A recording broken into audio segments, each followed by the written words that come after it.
All right, so I'm gonna touch back on what I left off at in the previous video.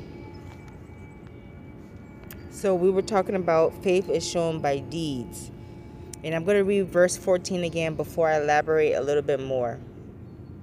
So we're still on chapter 2 of the book of James, and we're still on verse 14 because I'm gonna go back and I'm going to read it, and then I'm going to talk a little bit more about it.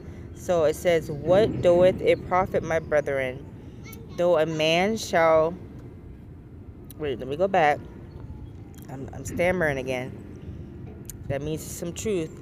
So verse 14 of chapter 2 of James says, "What doeth it profit, my brethren, though a man say he hath faith and have not works? Can faith save him?" That's a question. It has a question mark on the end. And my answer to that question would be no. I don't think faith alone would save you. Look at my predicament. Well, okay, so now I'm contradicting myself. But I must say, okay, so I'm going to stand firm and say no. And here's why. So we know that I have faith, of course. I'm still in my apartment. I haven't scuffled and had a complete meltdown about possibly being evicted. I'm going out. I'm still doing something about avoiding being evicted. And how am I doing that? I'm using my resources. I'm using my voice. I'm using my talent, a little bit of talent that I do have, because I have had help in order to get where I'm at. I have not done this alone, but I am utilizing all of my resources. I'm not sitting around crying, losing my shit per se. And I will mark this as kids can't listen to this one because I just cursed. But I'm actually trying to help myself. I don't want to hand out for free. I'm not sitting around just begging and not putting forth effort. I'm actually putting in the work. I'm actually losing a little bit of sleep. And I'm saying a little bit because I still sleep. And that's another thing. I'm thankful to be able to rest, because in the situation that I put myself in, sometimes people are not allotted the amount of sleep that I get each night or each morning or each day.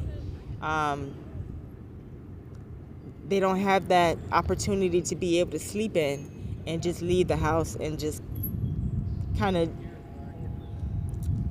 try to make ends meet for yourself. Some people in my predicament, they are forced to work nonstop, and they're forced not to sleep, but say certain set of hours. So I do have a little bit of leeway with that, and I try not to take advantage of that. That's why I said, let me get up.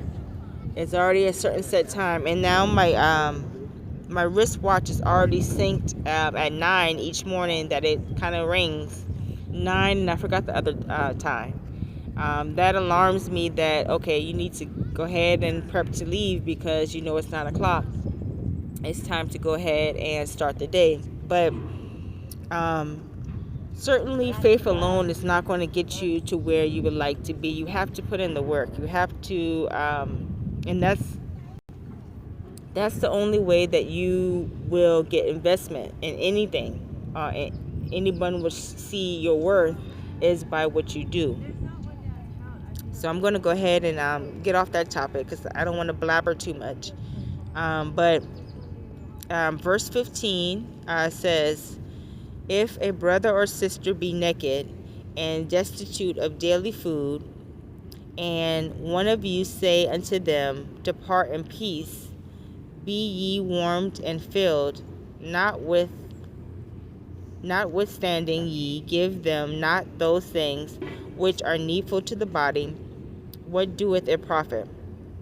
So I'm going to read that over again. That was verse 16. So it says, "And one of you say unto them, Depart in peace, but ye warmed and filled, Be ye warm. So, yep, verse 16. So it says, and one of you say unto them, depart in peace, be ye warmed and filled, notwithstanding ye give them not those things which are needful to the body, what doeth it profit?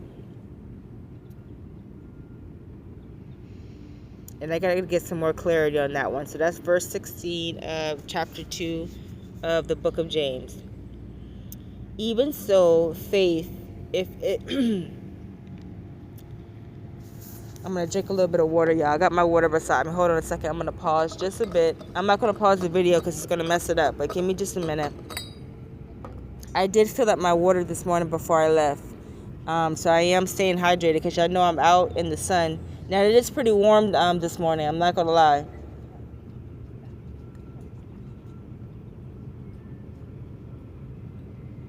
Okay, so I'm going to pick back up. Hopefully I can read this with clarity because I don't know. Sometimes my voice just gets raspy or it just, I don't know. Maybe it's just the truth that I'm speaking that I don't want to hear on the low. I don't know. But verse 17 says, even so faith, if it hath not works, is dead, being alone. That's verse 17. Even so faith, if it hath not works, is dead, being alone. We just talked about that. Faith without work is dead. Like, duh. So, verse 18 says, yea, a man may say, thou hast faith, and I have works. Shew me thy faith without thy works, and I will shew thee my faith by my works. Thou believest that there is one God. Thou doest well. The devils also believe and tremble. Now I'm going to share an experience. Now I always got a story for something, but this is a good story. If you stick around me long enough, you'll hear plenty of stories that I have. And when I say stories, I'm not saying stories meaning lie. I mean stories that actually happen. So let me read this scripture again. So it says, this is verse 9, because I want y'all to hear me and I want y'all to see. I want to see if y'all ever had this experience. So chapter 2 of the book of James, verse 19 says, Thou believest that there is one God. Thou doest well. The devils also believe and tremble. So I've had this experience where there was an evangelist. I had a really good friend. Her mom was an evangelist. So she was able to, she had a gift where she could literally, like if there was a evil that's possessing a person, she could literally talk that evil out of a person. And that's why I like to be around them. I used to go to church with them. We used to have events and stuff like that at the particular church.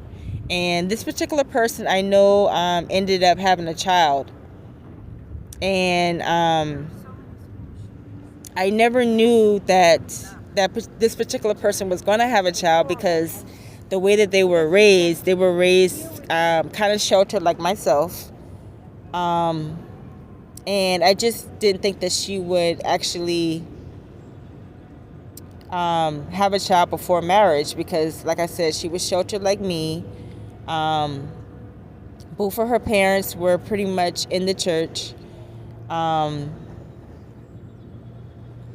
I know there was one experience where her mother was talking to me and she was speaking on the Bible, of course, because like I said, she was like an evangelist. She had a gift. And as she was speaking, like, I literally was like trembling because what she was saying was truth. And maybe it was an evil inside of me that she was speaking out in a sense. Because like the words that she was saying, maybe it was regurgitating I don't know. It was just, I had the experience where